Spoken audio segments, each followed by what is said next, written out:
Hello and welcome to this episode of Harney's Practically Speaking. I am Amy Roost, Director of Client Services for Harney's Fiduciary based in the London office. And today I'm joined by Philip Graham, Partner of Harney's and Head of our Funds team for the BVI. Welcome, Phil. Thanks, Amy. Thanks for having me. Today we'll talk about private investment funds and those entities that need to apply for registration. The deadline for registrations is the 30th of June, so those entities that are affected will need to take immediate action. Phil, can you give us a quick synopsis of the private investment funds regime and where it's come from, please? So this is all part of the recent evolution of laws that has come from the BVI talking to the EU and obviously being assessed for the purposes of any list that it was going to be on. And as you know, Amy, BVI proudly sits on the whitelist at the moment. And as part of that sort of whitelisting, the BVI committed to bring in a regime to effectively regulate closed-end funds. The very traditional approach from the BVI and from Cayman and from Bermuda and Bahamas, etc., was always that open-ended funds were regulated. And in the BVI, they have been so since 1996, but closed-end funds were not. This new regime is now bringing the closed-end fund world into the regulatory regime. Our listeners have existing BVI companies and they will need to make a relatively quick determination of whether or not they are in scope of these new rules. What steps can we take to determine whether existing entities fall under the rules? So it's a really good question. We're obviously very aware that there are a lot of people out there with an awful lot of active BVI vehicles. And just to be clear, it is both companies and limited partnerships. And so what people are looking for, I'm sure, is to get an understanding, to get a feel for this law, to frankly know whether their vehicle is within the regime or is outside the regime very quickly. And then obviously for those that are in the regime, to make sure that an application is put into the Financial Services Commission in the BVI before the end of this month. So I think the most helpful way to run through that is really to have a look at the law and ask some sort of basic questions to get us started.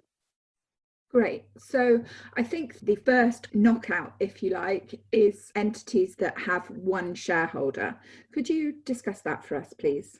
So part of this regime talks about collective investment, and it's been made very clear by the regulator, by the FSC in the BVI, that therefore means that if your vehicle has a single shareholder, or in the case of a limited partnership, a single limited partner, it cannot fall into this regime because it is not doing any form of collective investment.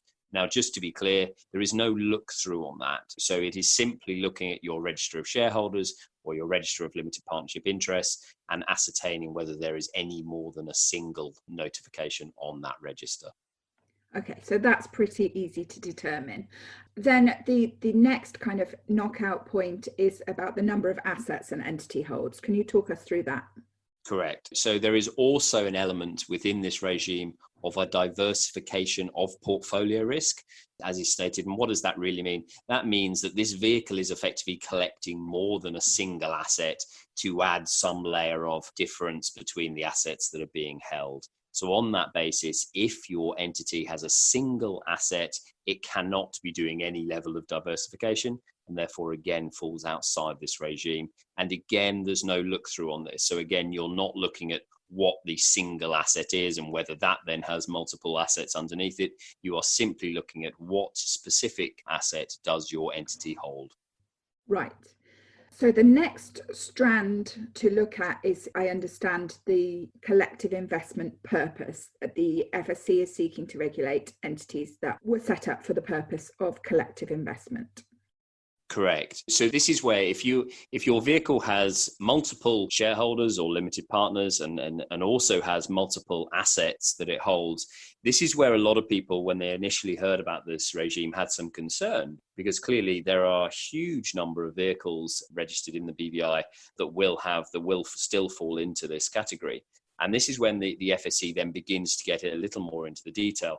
And the first element of that is that the vehicle was formed to provide some element of collective investment. So if it was formed for another purpose, and there could be a huge number of purposes of which you would form a vehicle, it would again fall outside this regime. Okay. And obviously entities that are already licensed don't need to worry about this either. That's absolutely right. So if you are a regulated fund or any other form of regulated entity, you can also ignore this regime. You are already part of the regulatory framework in the BVI. It is really looking to see any unregulated vehicles, whether they also now need to make an application to the FSC. Excellent. And then the final kind of knockout is shareholders expecting a return on their investment. Absolutely right. So you're then beginning to look at sort of almost an offering style analysis. So if at the original intention you have gone out there and you've looked to potentially third-party investors and you've brought them into the vehicle, all of that is beginning to look and feel a lot more like a traditional closed-end fund. If there hasn't been an element of going out to investors, if there hasn't been an element of potentially offering the interest within your vehicle, then again, it's very feasible that your vehicle may fall outside this regime. But we would thoroughly recommend that you speak to someone at Harney's about that and just test that point a little further. Okay, great. So I think a lot of our listeners will be able to have their minds put at rest that this regime doesn't apply to them.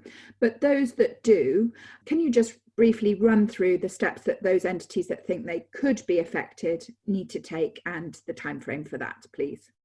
So the key aspect is absolutely, as you say, the time frame. All applications for PIFs, as we're calling them, need to be in by the end of June. What does that mean? Well, that means that you have an application form to complete and you have a variety of documents to submit as part of that application, some of which include an offering document or a term sheet, a valuation policy for how you would value your underlying assets, and details of who the controllers of the vehicle are, both from the perspective of directors or indeed people that are involved with the general partner if it's a limited partnership, but also people that are involved in the managing of the entity, the valuation of the entity, and the safekeeping of the assets of the entity. So you'll need to put all of these specifics into the application and then get it submitted by the end of the month, which obviously we are more than happy to help people with if they need the assistance. And the final thing I would say is, and this is very sort of touchy-feely, but what the regulator is really looking for is something that looks, smells, and feels like a closed-end fund. And they've been very clear that certain things that may come fairly close to this definition still fall outside. So things like joint venture vehicles, things like private investment companies, PICs, things like carry vehicles and all of that kind of good stuff, which can come quite close to this type of definition. The FSC has made very clear all the way through that they are not intending to regulate those. So there is also a degree of sort of sensible, practical approach that needs to be taken when looking at your vehicle. So whilst you may be worried about it at the moment because it's quite close to the definition, do feel free to reach out to us. We're more than happy to discuss it with you. And hopefully we can find a way to either get you regulated by the end of the month or indeed give you the confidence that you're outside scope. Excellent. And has the FSC given any indication of timeframes for turnarounds of these applications? They have a very confident sort of 24 to 48 hours upon receipt of the applications, and that's very consistent with their turnaround for applications for regulated open-ended funds as well. So we're very confident that they can achieve that. They've also put a specific PIF team in place, so they're also ready, willing, and able to deal with these applications. So I'm very confident it'll be a smooth process through the start of July. Excellent. Okay, well, thanks very much for joining us today, Phil. I think that's been a really useful synopsis of this new legislation. And of course, we're always happy to answer questions if they arise. Otherwise, we'll see you next time. Thanks for joining us. Thank you, Emmy.